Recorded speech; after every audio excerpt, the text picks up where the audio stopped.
What's going on, NFL world, NFL fam, NFL gang? This is your boy Niner Gang Podcast here in the building. We are on to the next division. We are talking about the NFC East. Talking about their games for the week and figuring out exactly what happened, why it happened, where it happened, and who won. So let's go ahead and get started right now. We'll take a look at the first NFC East team that comes across the board, and we're going to go ahead and pull them up, and we'll take a look at some numbers and figures and see what went down. So here we go. Y'all see it. Y'all already know what it is. Let's go ahead and scroll down and find our first team. Talked about them a little bit earlier, but this was the Giants versus the Browns. The Giants went ahead and picked up their first win. Daniel Jones actually looked like a quarterback for a change. Not the money they're paying him, not that type of quarterback, but he looked like a quarterback, so I can't be too mad at him. So basically, you see what you have there. So give me just a moment. Got to get this lighting right here. So sorry. I think we'll do good there. That's perfectly fine. So at the end of the day, you see the score 21-15. Giants pick up their first win of the season. Browns take another L. Giants showed up in the first half, disappeared in the second. Cleveland showed up in the first and the fourth and disappeared in the second and third. So basically you have, once again, Daniel Jones, 34, 236 yards, 2 TDs, 2 sacks, 73.81 QBR. Then you take a look at Deshaun Watson, 21-37, 196 yards, 2 TDs. But he was sacked 8 motherfucking times. That is insane. Your O-line should be bitch slapped and shouldn't be getting anything for Christmas, getting me sacked 8 goddamn times. Jerome Ford, Deshaun Watson, that was the rushing attack. A total of 69 yards. Devin Singletary, Tyrone Tracy, and even Daniel Jones contributed to their rushing attack. 112 yards. Touchdown by Devin Singletary was nice. No rushing touchdowns for the Cleveland Browns. Then when you go ahead and look at the receiving, Amari Cooper, 7 catches, 86 yards, 2 TDs. Everybody else, pretty much mediocre stats. And these were all pretty simple things that went ahead and happened. Malik Neighbors, 8 for 78, 2 TDs. Not mad. Not mad at that. Wandale Robinson, 7 for 61. Devin Singletary, 4 for 43. Bay Area baller. What's going on with you, man? I got to get up with you and the guys, man. I got to get on one night with you, Jay and the Bay, and my boy Kelch, man. We gotta get up one time, bro. I see y'all doing y'all thing out there. So thank you for stopping in and hanging out. We're just kind of covering all the teams, taking a look at the NFC East right now, as you can see by the background. So Devin Singletary fumbled, Daniel Jones fumbled, Eric Gray fumbled. Like, these are 3 fumbles in the game, and Cleveland didn't do much of nothing with it. And I know Myles Garrett was kind of playing a little bit hobbled. Deshaun Watson had 2 fumbles. He lost both of them. So then you go over and flip over to the defense. Cordell Flott, you have 9 tackles. Bobby Okereke, 8. You got Jason Pinnock with 7. So you got the sacks all over the place. It was 8 in total. Azeez Ojulari had 1. You've got Nunez Roches and Kayvon Thibodeau with half a sack. You've got Eli Chapman, Brian Burns with a sack each, Dexter Lawrence with 2 of them. And then you come over here, you've got Bobby Okereke, McFadden with half a sack each, Jason Pinnock. Like, they just went crazy. They went insane. And that just tells you that that's exactly what went on in that game, and that's what goes down. It's just very unfortunate, man. Both teams needed to win. Cleveland needs to try to stay alive because right now the Steelers are running away with their division. And the Giants are in the NFC East. We all know it's going to be the Cowboys and the Eagles to try to come out of that division, but it is what it is. So basically, Giants get their dub. Daniel Jones looks like an actual quarterback. Definitely still not worth the money that they paid his ass, but it is what it is. So we'll go ahead and we'll keep on moving. We're going to slide down here to the Eagles. The Eagles got the dub, 15-12 over the Saints. When you come in and take a look at it, the Eagles did not know how to play football until the 4th quarter. They didn't know what was happening. And the Saints were no better. They didn't know how to play football in the 2nd or the 3rd. That kills me that was the only situation. 3 in the 1st, 9 in the 4th. I don't know what's going on or what happened. But I can tell you right now, with a 15-point game and no TDs by the the thrower of the football, aka Jalen Hurts, it looks like there was some rushing going on here. So you have 29 to 38 from Jalen Hurts, 311 yards. No TDs, no interceptions, but he was sacked 4 times. Saquon Barkley, 17 for 147, 8.6 yards per carry. That man has resurrected his career in Philly. He is looking a lot better. He's actually healthy. He is out there producing. So if you got Saquon in fantasy, you're feeling pretty good about him right now. He's got 2 TDs. Dallas Goedert, you know what I'm saying? Hey, what's going on? What's going on, Thorough? Dallas Goedert, 10 catches, 170 yards. If you had him in fantasy, good gravy. He got you some money. Devontae Smith, 7 catches, 79 yards. And after that, it tails off into nothing. Jalen Hurts did have a fumble that he lost. Zach Bond, 13 tackles. C.J. Gardner-Johnson, 8. Even though I like talking about that motherfucker for his dumbass antics, but it is what it is. Nakobe Dean, 8 tackles. And then when you take a look at it, you got your sack from Jordan Davis, and that's all. 1 sack, 6 tackles, 4 loss, and 8 passes defense. Tells me guys are getting their hands up. So shout out to Jalen Carter, Quinyon Mitchell, Reed Blankenship, and Darius Slay Jr. Those are the guys, and Thomas Booker too. Those are the guys that were doing their thing. No interceptions. Philadelphia did have 1 interception. That was Reed Blankenship. So that's definitely a good thing. Hurts is definitely overrated, bro. He's very overrated. So then you flip over to it. Now the Saints had a tear 2 weeks where they scored over 40 points. They beat the brakes off the Cowboys last week.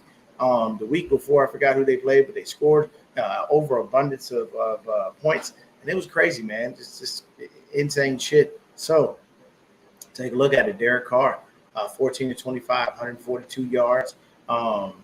And 1 TD, 1 interception. He did get sacked. Alvin Kamara, 26 to 87. He's looking a lot better. He's getting back to form. Alvin Kamara had disappeared all last year. He didn't look like the same dude. Now he looks good. The Saints are not. I don't know if the Saints are for real, man. You can't have 2 40-point weeks and then come out against the Eagles and lay an egg like this when you score in the first and don't score in the fourth. I don't know about betting on them. You might want to be careful with that only because this is what happens. They come in and they had those 2 big games. The next thing you know, they look like they don't even know how to play football no more, only scoring 12 damn points. So then you come over, you look at it. Chris Olave had the only TD, 6 catches for 86 yards. And after that, Alvin Kamara, 3 for 40. Then after that, it tails off horribly. Then you have the the fumble recovery by Willie Gay. Then you've got Paulson Adebo. He had 10 tackles. Tyrann Mathieu, 7. Will Harris, 6. Demario Davis, 6. He started Shaheed. Yeah, man, he gave you nothing. Shaheed didn't do shit. That motherfucker didn't. He was targeted 5 times, didn't catch a goddamn thing. And that's what kills me because before, in those big old wins, what was happening? He was giving it to you. He was helping you out. He was working in fantasy. He wasn't no world beater. He wasn't no Jawan Jennings from this week, but he was doing fairly well. Then you go ahead and you take a look at it, man. You take a look at the sacks. Carl Granderson, 1.5. Alontae Taylor has a half a sack. Then you got Brian Brees. He comes up with 2 sacks. So you got 4 sacks. You got 7 tackles for a loss and 2 passes defense. I mean, that's not too bad from a defensive standpoint. He couldn't even get you no points on the punt return. Damn.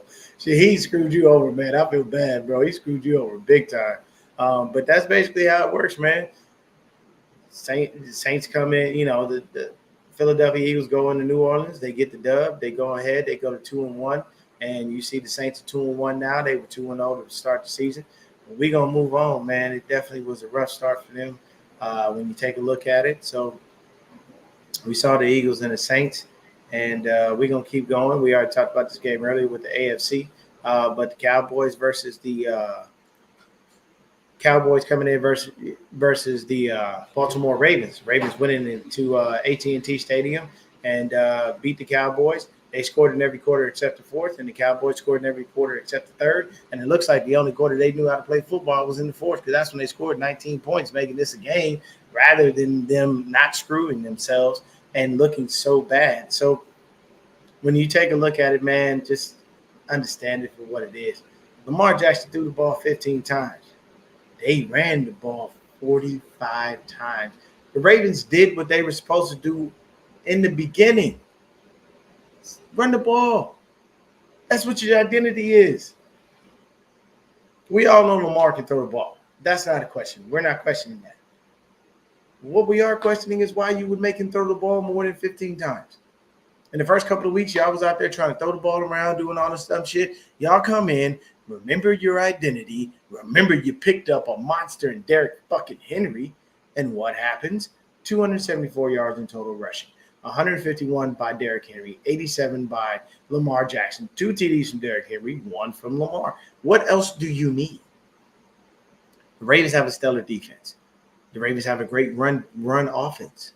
Stick to what you know. Throw the ball when you need to. Look, 12 out of 15 for 182 yards, the TD and no sack. I'll take it, especially if the man's turning around, give me 14 carries for 87 yards and a touchdown. And his only long run was 16 yards. So it tells you the numbers are not inflated. Same thing with Derrick Henry. Numbers are not inflated because his longest run was 29 yards. And that's, you cannot trust Dallas. They be up and down every week. You go over to the receiving. Nelson Aguilar, 1 for 56. Charlie Gore, 1 for 30. Like, nobody, these are just pedestrian numbers. You get your touchdown for Rashad Bateman, you're perfectly fine with that. Marcus Williams gets a fumble recovery, obviously the one that CeeDee Lamb lost. And then you start looking at the defensive side of it. Kyle Hamilton, 12 tackles. Roquan Smith, 11. Then it tails off pretty heavily between those two. After those two guys, you get down to the 5s, 4s, whatnot. But Kyle Van Noy has his 2 sacks. This says team, and I still don't understand why it says team. I mean, I don't know if the whole damn defense jumped on his ass, but it is what it is. 3 tackles, 3 sacks, 2 tackles for 4 loss, and 9 passes defense. You can't ask for much more. When it comes over to the Dallas Cowboys, here it is. Dak Prescott, 28 of 50. Up and threw the ball 51 times. Why? He threw the ball 51 times. Y'all ran the ball 16. Here's the problem here with this game. Y'all could have had Derrick Henry. Derrick Henry wanted to be a Dallas Cowboy. Y'all didn't pick up the phone. Jerry Jones had the nerve to get on national television and say some dumb shit and talk about he's happy with the running backs that he has. He had 51 yards. Bro, they quadrupled your total. They quadrupled your total. That's horrible.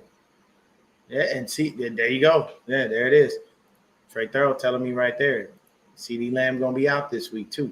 So that hurts even more. But Rick Dowdle, who the fuck is Rick Dowdle? Seahawks Eddie, my guy. What's happening with you, pimp? Rick Dowdle. The fuck? 8 catches for 32 yards? What? I mean, 8 rushes for 32 yards, and then the rest of it is all abysmal. I'm not even going to talk about it. Then, Dak, he was throwing the ball to everybody and their mama. I mean, you can look at all these and see what's happening. Jake Ferguson, CeeDee Lamb, all these guys. The only people that had touchdowns were Kavontae Turpin and Jalen Tolbert. But he spread the ball around. He spread the love as much as he possibly could. Flip over to the other side of the ball. Eric Kendricks, 12 tackles. Kalen Carson with 7. Trayvon Diggs with 6. DeMarvion Overshown. Whom? People, these names. We need to stop. DeMarvion. What are we doing? So it's definitely crazy. And when you take a look at the rest of it, nothing. No sacks, no tackles for a loss, no passes defense. That's bad. It's really bad, man. So this game right here just tells you the Ravens knew how to play football for 3 quarters, and that's all they truthfully needed. Now, in the 4th quarter, they did forget how to play football, and unfortunately, they almost lost the damn game because their defense started to fold by giving up 19 points at the end. But at the end of the day, it happens. You know what I mean? Things happen. Trey over here, he with it. He said, "No, man." He said, "Seahawks, Eddie, that's a loss." He said, "Y'all ain't beating my Vikings now." I can respect this gangster. He does his thing. You know what I'm saying? So that's basically it, man. You saw that right there. Now we got to jump over here and talk about these Commanders who did get a dub. The Commanders are now 2-1. So let's find the Commanders here. Sorry about that. We got to go back to week 3. Sometimes it likes to get ahead of itself. So let's talk about it. Let's talk about it. Commanders beat the Bengals 38-33. Both teams scored in every quarter. They did what they had to do. Washington just had a little bit more than what Cincy could offer. Cincinnati is currently 0-3, and that's horrible. They're at the bottom of their division. That sucks. Jaden Daniels, 21-23, 254 yards, 2 TDs. He was sacked twice. He had 12 carries for 39 yards in the TD. Austin Eckler, 3 for 35 in the TD. Brian Robinson Jr., 16 for 33 in the TD. At the end of the day, what you got to understand sometimes is it's not about how many yards you have and what average you got. If you got to the end zone, who gives two shits? I can't remember who it was, but there are some players in the league, that's what they were. One of those guys was ex-running back for the Dallas Cowboys. Can't remember his name. It escapes me. He was like beast mode, but it wasn't him. It was another guy. I can't remember his name right now, but that dude, he didn't have a lot of yards, but he scored a lot. Marion Barber. That's his name. Marion Barber. Came right to me. Marion the Barbarian is what they called him. But then you go ahead and you take a look at it. You got 3 TDs from your run game. You got 2 TDs from your pass game, and you got 3 TDs in total from your quarterback. That spells a recipe for a win. Terry McLaurin, 4 catches, 100 yards, and a TD. Everybody else, mediocre. Didn't really look good. 3 catches, 44 yards from Luke McCaffrey. His log was 30 yards. Numbers are inflated. That's what you got to understand. So get over here. Look at Bobby Wagner. Still out there doing it after all these damn years. The guy who Fred Warner had modeled his game after. You see what's going on out there, man. 8 tackles. Frankie Laveau, 7. So you just keep going down the list. All these dudes are doing their thing. That one sack came from Jean-Baptiste. The other sack came from Nate Fowler and Doris Armstrong coming together. So 2 sacks, 3 tackles, 4 loss, and 3 passes defense. You jump over to the Bengals side of the ball. Joe Burrow, 29-38 for 324 yards, 3 TDs. Burrow, I don't know what's going on, man, but the Bengals ain't making it happen for him. It's like, you could get, if you put up 33 points is more than enough to win a game.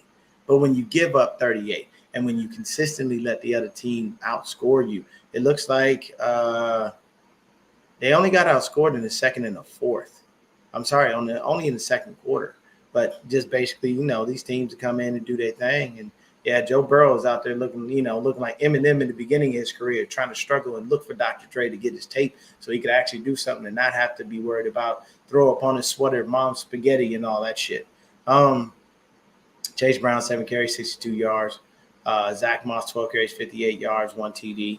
Jamar Chase, 6 for 118 and 2 TDs. Andre, he had 552 and 1 TD. And then the rest of it, you start to see the dudes kind of tail off there. Jamar Chase's numbers are not inflated. That 41-yard catch is still not enough to be the bulk of that. So he definitely was doing his thing. And 6 catches on 7 targets. You can't be mad at that. They didn't have any fumbles. That was great. Jermaine Pratt, Logan Wilson, both with 9 tackles, along with Von Bell as well. Everybody continued to do their job. You come down here, you look at the sacks, Zach Carter and Jay Tufele. Sorry. They both combined for a sack. Trey Henderson got him some. So 2 sacks, 1 tackle, 4 loss, no passes, defense. It's just a very simple game, man. And Washington came out and did their thing. And then when you take a look at it, when you look at the NFC East, Washington and Philly both at 2-1. Dallas and the Giants both at 1-2. And Dallas is at the bottom of the division right now. So if you look in the division, you look at the quarterbacks, you can even take a look at it. You can even say hierarchy. You can tell who's good, who's bad, who's indifferent. And right now, you have Jaden Daniels and Jalen Hurts looking good. Dak Prescott definitely is number 3. Daniel Jones is always going to be number 4 because he's just hot garbage in that one. He has games, but he doesn't have enough. And I'm going to be honest with you, when it comes down to it, you could take a look at this and say to yourself, the only other thing that you want to see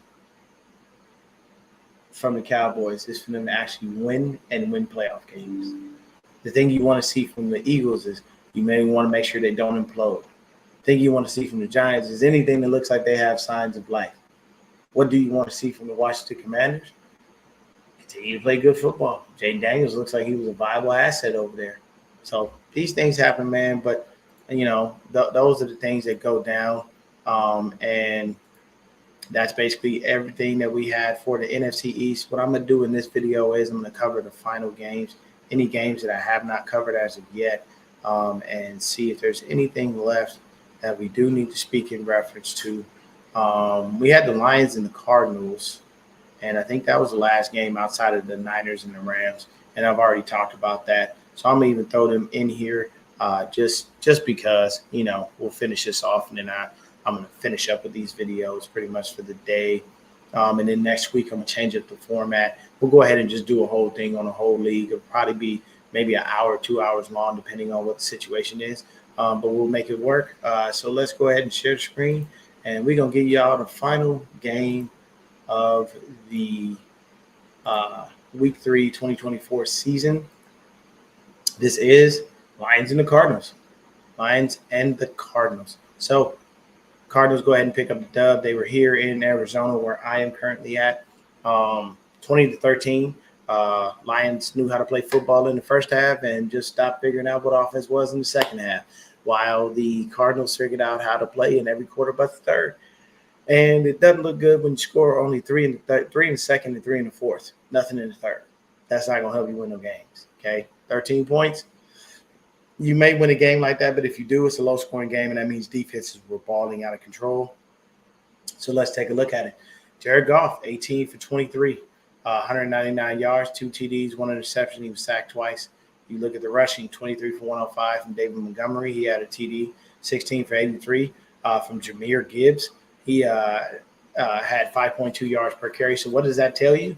The run defense for the Arizona Cardinals is garbage. 187 yards in total. Jesus. So then you go ahead and look at the receiving. Amon-Ra St. Brown, usual suspect. 7 catches, 75 yards in a TD. Sam Laporta, 2 for 36, but I believe he wound up going out. Brock Wright, 4 for 34. I have no idea how Jahmyr Gibbs had 20 yards, but not 1. I think ESPN is tripping right now. But at the end of the day, you go ahead, you come and look, no fumbles. And then you go over to defense. Brian Branch, 9 tackles. Carlton Davis, 7. Aiden Hutchinson, the monster, 6. He had a sack. And then you come along, you look at everybody else. Aiden Hutchinson had a lone sack. They had 3 tackles for a loss, 5 passes defense. Kirby Joseph got that 1 interception there. Jake Bates made 2 out of 3 of his extra points. Otherwise, this would have been 21-13. You flip over to the other side, take a look at it. Kyler Murray, 21-34, 207 yards, 1 TD, 1 interception. He did take a sack. Then you look at the rushing. Kyler Murray, 5 for 45. James Conner, 9 for 17. This is bad, man. They basically doubled your output in the rush game, and then they held you and made you look like hot garbage. Your actual runners couldn't get nowhere, couldn't do shit. When you come to receiving, Marvin Harrison, 5 for 64 in the TD, still not great. Numbers are not inflated. 17 yards is not the full bulk of that. Michael Wilson, 8 catches, 64 yards. That dude is a solid receiver, and that's on 8 out of 9 targets. So you can't be mad at him. He did what he could. 28 yards. Numbers are somewhat inflated, but not too bad. Greg Dortch, 3 for 35. Trey McBride, 3 for 25. Then you go over to the defensive side. Kaiser White with 10 tackles. Thompson with 9. Mack, so on and so forth. So Mack Wilson Sr. had himself a sack, and Dante Stills had himself a sack. They had 2 sacks, 6 tackles for a loss, and 1 pass defense. They also had an interception as well, Dennis Gardick. But it basically just looks like this was a situation where Detroit came into Arizona and said, hey, we want this win. We're going to get it. And even if we don't care about playing offense in the second half, we still going to get that dub because our defense is that damn good. So shout out to the Detroit defense and what they did to be able to hold them down and make shit work out, man. Things are great for Detroit right now. They're 2-1. Cardinals are 1-2. And then if you take a look at the standings, we'll just go ahead and go over the league standings and show you that one there. So we'll go here. When you take a look at it, man, we'll just go basically division. And Buffalo's the top of theirs, 3-0. Pittsburgh, 3-0. Houston, 2-1. Kansas City, 3-0. So all of the leaders in the AFC are basically either 3-0 or 2-1, and that's not bad. You got to love the undefeated things. You jump over to the NFC. You got the Commanders and the Eagles pretty much tied for first place in the NFC East. The Minnesota Vikings are alone at the top at 3-0. And then you have the Seattle Seahawks at 3-0. So in the NFC, the Seahawks and the Minnesota Vikings are the lone undefeated teams left after 3 weeks of football. You got the Saints at 2-1, Bucks at 2-1, so they're fighting for that first place spot. And then you got all three of us here at the bottom. When it comes to the NFC West, you got the Cardinals, you got the Rams, and you got the 49ers. And the 49ers are currently all the way at the bottom. And we are 0-2 away. We only have our win at home. We're 0-1 in the division, which is not good. These are things that happen. But at the end of the day, man, that is the recap for the week. I appreciate y'all for tuning in and hanging out with your boy. Once again, we're going to do this next week. It's going to be every single Wednesday. I'm going to come to y'all. It's going to be, I'm going to say 7 o'clock. 7 o'clock, Mountain Standard Time. We're going to do that. Good morning. What's going on? Serious Wasp. I appreciate you for stopping in. Definitely anybody who comes in, anybody who watches these videos, tell a friend and tell a friend and tell another friend. Definitely hit that like button, hit that subscribe button. I'm going to keep y'all up to date on any and everything NFL. I will have individual videos for the Niners because that is my team and that is who I truthfully do love. But I will talk about the full NFL. I'll start talking about more of the things that are going on in the NFL, just based on everything that's happening right now. We're going to get some better things going, but I appreciate y'all for stopping in and hanging out with your boy. If you do ever want to support the channel to be able to make things a little bit better, you see it right there, patreon.com/Niner Game Podcast.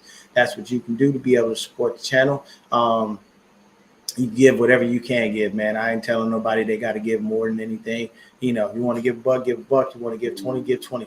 Whatever you feel is great. I'm trying to, continue to grow this channel, turn this into a full-time happy gig, and make sure that everything works out well for all of us. Thank y'all so much for tuning in. Stay up, stay faithful, be blessed. Let's get it. Week 4 is upon us tomorrow, Thursday night football.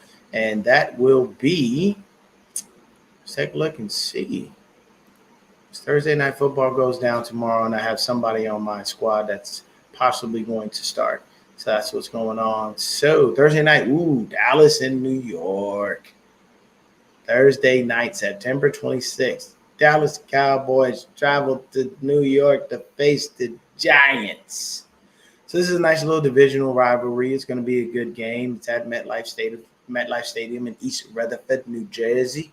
And if you want to go, it looks like they're saying tickets are as low as $64. Now, mind you, that's going to definitely be the nosebleeds. You ain't getting nowhere near that field paying $64. If you do, you lucked out and found a great ticket. Like I did a couple years ago when I went ahead and I went to the Cardinals game. I go to anytime the Cardinals come to Arizona, I go to that game. Thank you guys so much for tuning in. Stay up, stay faithful, be blessed. Watch that game tomorrow. Peace.